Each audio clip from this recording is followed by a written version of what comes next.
Halo para pecinta puyuh batu hias, jumpa lagi kita dalam acara konten Jubang Quill Farms.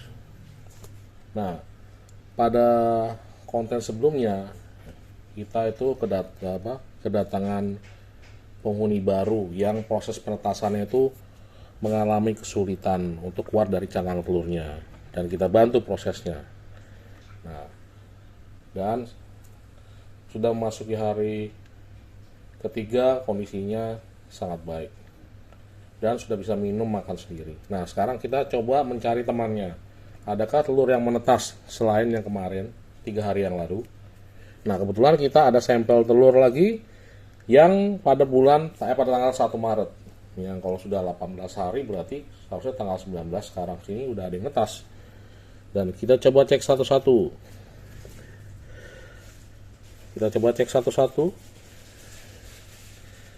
Nah, kalau dari permukaannya ini nampaknya tidak ada yang retak-retak dan ringan, jadi tidak ada harapan untuk netas ini. Ya, meskipun kulitnya bersih. Ini dari kandang tuxedo hitam ini, puyuh batu tuxedo hitam. Tapi tidak ada tanda-tanda dia menetas. Kita cek lagi, ini juga tanggal 1 Maret juga dari kandang B, itu kandang tuxedo silver. Ternyata juga tidak ada tanda-tanda, meskipun telurnya mulus bersih dari kotoran, tidak ada tanda-tanda menetas juga. Berarti zong. Dan ini ada telur juga 1 Maret dari kandang E. Kandang kedua sebelum kandang isinya puyuh-puyuh muda yang sudah mulai bertelur, dan nampaknya juga ini baru belajar bertelur dan belum ada tanda-tanda dia menetas juga. Tuh, ini penuh dengan tai puyuh. Jadi biasanya kalau telurnya sudah ada kena tai puyuh, biasanya dia jarang sekali menetas. Dan ini ada dari induk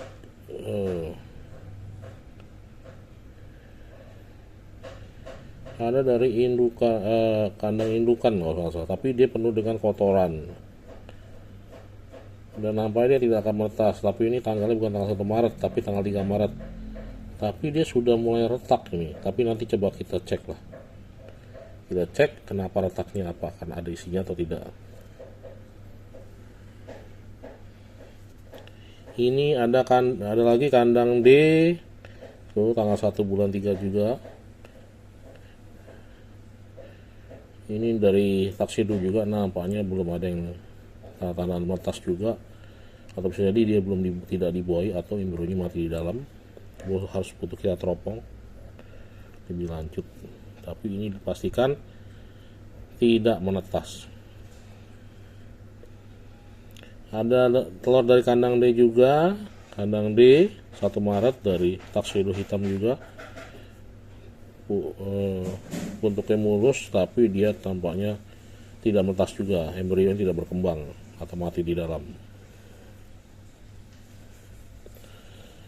Ini juga ada 1 Maret juga dari kandang B, tuxedo silver, tidak berkembang juga, nampaknya mati di dalam embrionya.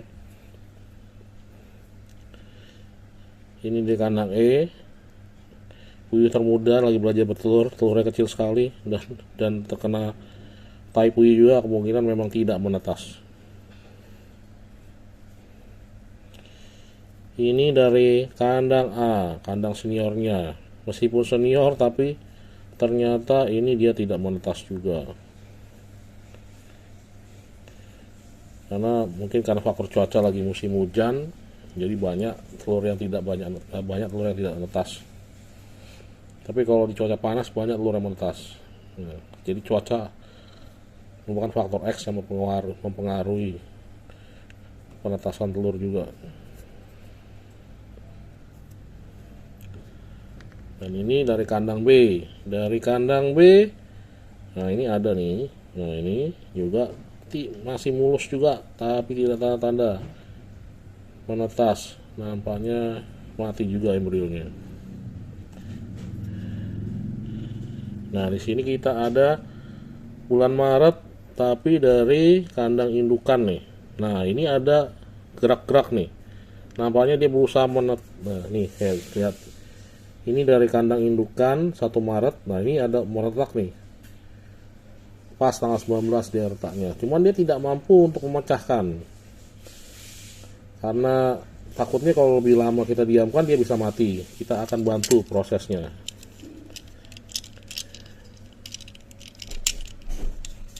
Dengan kita pecah-pecahkan, nih, bantu sekelilingnya memutar, seperti ini.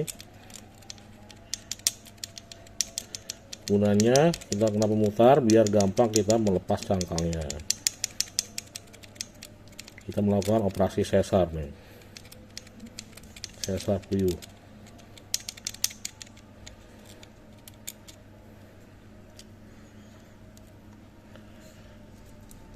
Nah, ini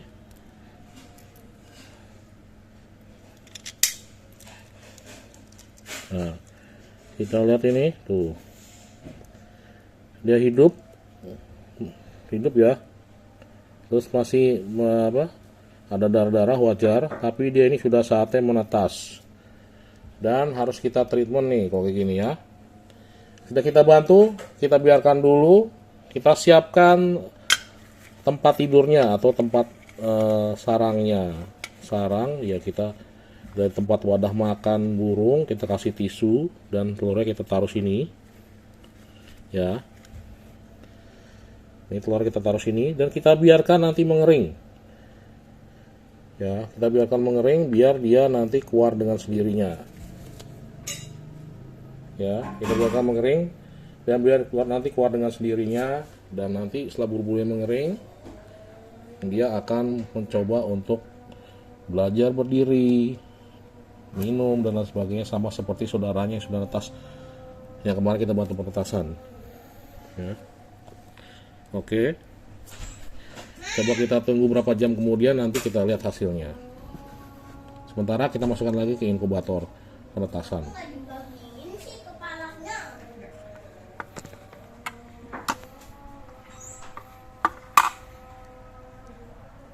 Nih, kita taruh ke inkubator penetasan. 2,000 years later. Pagi ini kita kedatangan tamu istimewa ini yang baru saja lahir, anak puyuh batu hias yang nampaknya ini bukan tuxedo tapi hitam ya. Hitam putih. Kebetulan lahirnya menetasnya agak mengalami kesulitan karena telurnya lengket, jadi dia tidak bisa keluar dari cangkangnya dan sudah di hari ke-18. Kalau untuk kasus seperti ini, seperti yang ada video saya sebelumnya, harus cepat-cepat kita bantu untuk proses penetasannya, untuk yaitu dengan melakukan operasi sesar puyuh batu hias, yaitu kita bantu proses keluar dari telurnya supaya dia bisa survive dan tidak mati di dalam telur. Beberapa waktu yang lalu saya juga ada kasus, itu sudah di hari hanya dia ternyata dia tidak mampu untuk memecahkan telurnya, tapi hanya membuat retak sedikit, dan ketika dibantu dia sudah tidak bernyawa dan sudah tidak kuat, istilahnya mungkin sudah mati lemas. Dan kalau yang ini kita berhasil membantu menolongnya sehingga dia bisa keluar dari telur dengan selamat. Dan sekarang lagi proses recovery, pengumpulan tenaga dan juga pengeringan bulu-bulunya supaya kering, yang tadinya basah karena masih tercampur dengan cairan yang ada dalam telur. Dan ini dia sudah mulai bereaksi. Hingga gini lumayan bagus responnya, karena ada yang kita bantu proses penetasannya ternyata dia tidak kuat, tidak survive. Yaitu balik lagi ke faktor embrionya kurang bagus, jadi kemungkinan dia untuk survive begitu dia menetas akan kecil kemungkinan hidupnya. Dan rata-rata juga lahirnya kalau embrionya jelek juga kakinya bisa ketika dia menetas kakinya itu ada yang bengkok-bengkok. Itu juga karena faktor embrio. Kaki bengkok-bengkok juga dipengaruhi juga ke faktor panas, suhu inkubator juga yang terlalu panas juga bisa, dan juga karena faktor juga kelembaban yang terlalu lembab juga bisa mempengaruhi juga pertumbuhan dari embrio tersebut menjadi tidak sempurna atau cacat sehingga kakinya bengkok-bengkok. Tapi untuk case tertentu kaki bengkok itu bisa juga pulih recovery dengan sendirinya. Saya menemukan ada beberapa case seperti itu. Awalnya dia netas, dia bengkok, dia agak susah untuk meluruskan jari-jarinya, tapi lama-kelamaan dia bisa beradaptasi karena saya menggunakan jaring nih. Jaring hijau ini terbuat dari plastik ini sangat membantu puyuh batu hias yang dioki yang baru lahir itu untuk menapak kakinya, untuk mencengkram, jadi tidak terpleset atau licin sehingga kakinya menjadi lebar, sulit untuk berdiri. Dengan bantuan jaring hijau ini akan membantu dia menggrip kakinya sehingga dia membantu untuk melatih kekuatan kaki dan jari-jari kakinya. Ada beberapa pertanyaan juga muncul di YouTube saya seperti, Bang, kok saya sulit sekali Bang untuk menetaskan telur puyuh batu hiasnya Bang. Padahal saya sudah pakai dengan suhu 38 derajat dan juga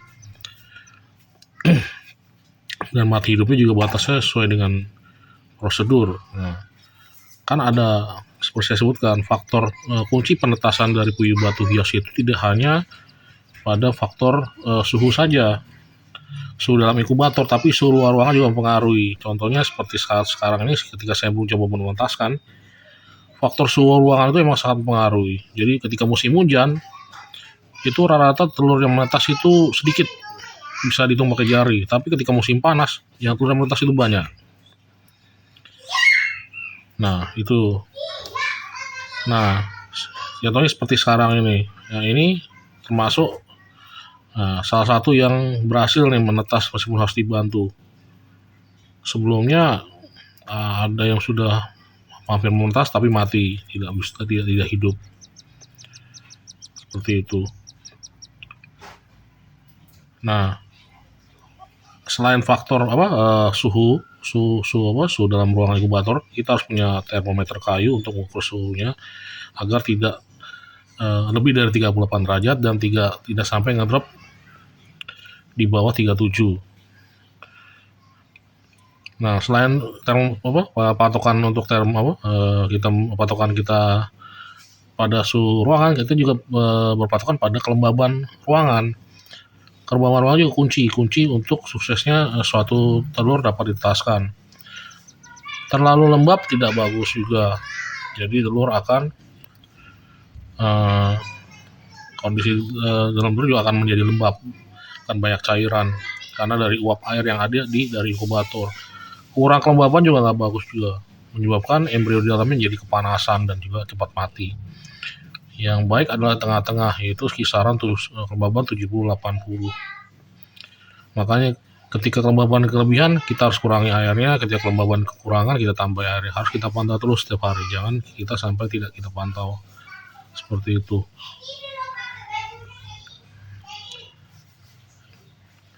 Yang masalah begitu lahir dia tidak bisa langsung berdiri berjalan, ya sebenarnya wajar karena dia kan selama 18 hari dalam telur tubuhnya meringkuk dan dia ketika dia sedang berusaha keluar dari telurnya dia kan butuh tenaga yang lebih dan dia lemas, dan waktu 1 hari dia harus berusaha belajar untuk berdiri dan itu butuh waktu. Manusia saja untuk berjalannya butuh waktu. Nah, kalau hewan seperti puyuh batu, ayam-ayam itu dalam waktu 1 hari mereka sudah bisa berdiri dan sudah bisa berlari, berjalan, dan sudah bisa makan. Ya kuncinya sabar aja lah, kita sambil kita amati terus perkembangan pertumbuhan seperti apa.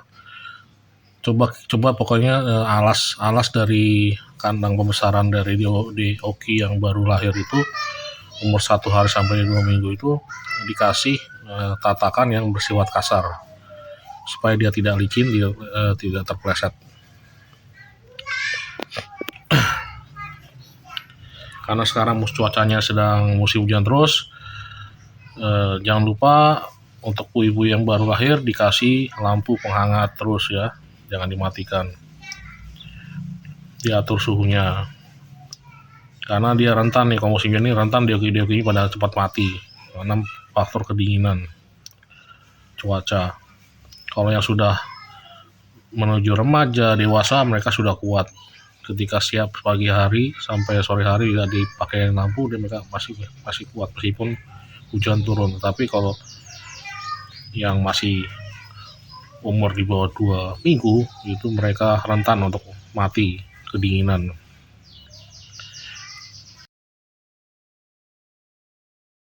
Itu ketika kita tolong puyuh batu yang telurnya tidak bisa pecah, akhirnya kita bantu dengan cara manual dan kita bantu pecahkan. Di hari ke-18 dia sudah waktunya untuk menetas, tapi dia tidak bisa menetas karena kesulitan untuk memecahkan telur, dan akhirnya kita bantu secara manual. Ingat, hanya telur yang sudah memasuki masa waktunya untuk menetas yang bisa kita bantu, kita paksa untuk menetas. Kalau dia masih belum waktunya, masih usia 15 hari, 16 hari, itu kemungkinan kalau kita bantu dia akan mati. Karena begitu kita mengupas kulit telurnya, kemungkinan ada kulit-kulit yang menempel pada telurnya tersebut akan juga ikut tersobek dan menyebabkan pendarahan dan akhirnya mati. Dan itu tidak dianjurkan. Nah, karena untuk kasus yang kemarin, karena dia sudah di hari 18, dia tidak mampu untuk memecahkan telurnya, akhirnya kita bantu dan meskipun dia tampak lemas, tadi kan kemarin bisa lihat lagi video sebelumnya, dia tampak lemas, masih belum bisa bergerak kakinya, dia masih tidur, dan itu butuh waktu. Nah, ini adalah tampilan setelah berapa jam, ya 5 jam kemudian, 5 jam sampai 6 jam kemudian, dan dia tampak sehat, kakinya sudah bisa menapak. Nah, untuk pertanyaan, kenapa nih kok baru lahir, baru menetas kok puyuh saya nggak bisa menapak ya, terus dia hanya bisa berguling-guling, karena dia butuh waktu untuk beradaptasi dengan lingkungan baru. Nah, dia butuh waktu untuk meluruskan anggota tubuhnya termasuk kakinya. Dan disarankan agar alasnya itu adalah alas yang kasar, jangan yang halus seperti kertas halus. Itu tidak disarankan karena dia akan terpleset dan nanti kakinya akan menjadi cacat, dia akan melebar kakinya, tidak akan rapat. Dan jari-jarinya juga tidak akan bisa menggrip gitu. Nah, kalau di sini Jubang Quill Farm memakai jaring-jaring untuk melatih kakinya supaya dapat merapat dan juga dapat berdiri dan bisa mencengkram seperti itu. Ya, itu menjawab salah satu pertanyaan dari pemirsa yang komen ada di YouTube saya. Kemudian selanjutnya ya sekarang dia sudah belajar untuk minum. Tadi sudah kita ajarkan untuk minum dan juga sekarang kita ajarkan untuk makan. Nah, karena dia baru menetas sendiri yang tidak ada temannya dan seniornya sudah pada gede semua, jadi dia harus belajar sendiri untuk mencoba makan. Kita hanya cuma bisa menyediakan pakannya saja. Saya harap dia mau untuk memakan makanan yang sudah disediakan. Kalau tidak, nanti efeknya dia akan kelaparan, penurunan kondisi tubuh, dan dia akan mati. Sebenarnya ini seleksi alam sih. Jadi belum tentu puyuh yang embrionya yang sudah jadi embrionya di hari ke-18 terus dia sudah berusaha menetas, tapi ada aja halangannya, yaitu seperti kulit telurnya susah untuk dipecahkan. Kalau untuk kasus ini biasanya kulit telur yang susah pecah itu kemungkinan kelembabannya agak kurang dikit. Jadi harus dibantu pada hari ke-18, biasanya disemprot kulit telurnya biar lunak sehingga dia dapat memecahkan dengan mudah. Seperti itu. Untuk membantu, tapi ingat ya, hanya pada saat ada gejala-gejala telur itu sudah mulai retak, kita bisa bantu untuk kita oleskan air pakai kuas atau kita semprot. Kalau kita semprot, resikonya akan menekan telur lain yang bisa menyebabkan telur lain jadi lembab dan jadi busuk, bisa jadi busuk gitu. Jadi lebih baik kita pakai kuas saja ketimbang disemprot. Kita kuas-kuas kelilingnya yang sudah retak-retak supaya membantu. Apabila masih tidak bisa, kita bantu dengan mengupas kulit yang sudah retak. Seperti itu. Selebihnya biar alam yang menyeleksi. Jadi dia nanti bisa tumbuh jadi remaja, jadi dewasa atau tidak. Biar alam yang menyeleksi. Kita hanya bisa membantu ngasih minum dan ngasih makan. Itu oleh karena makanya kalau kita sebagai peternak puyuh itu banyak tantangannya sih, mulai dari kita proses namanya proses breedingnya, dia mulai saat dia kawin, kemudian dia bertelur, terus telurnya ditetaskan, setelah menetas kita harus rawat DOC-nya, dan tidak semua DOC juga tidak semua DOC itu bisa survive dan waktu pada masa di inkubator. Kalau yang memiliki daya tahan tubuh bagus, kualitas yang lebih bagus, dia akan survive. Tapi kalau yang sudah lahir nampaknya dia sudah lemas, sudah ada cacatnya, itu kemungkinan besar dia tidak akan survive. 2 atau 3 hari kemudian dia akan mati dengan sendirinya.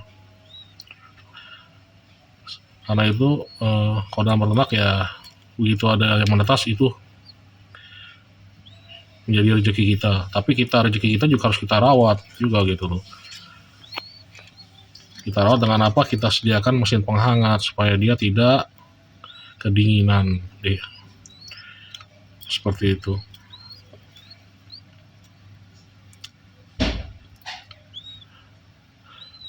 Terus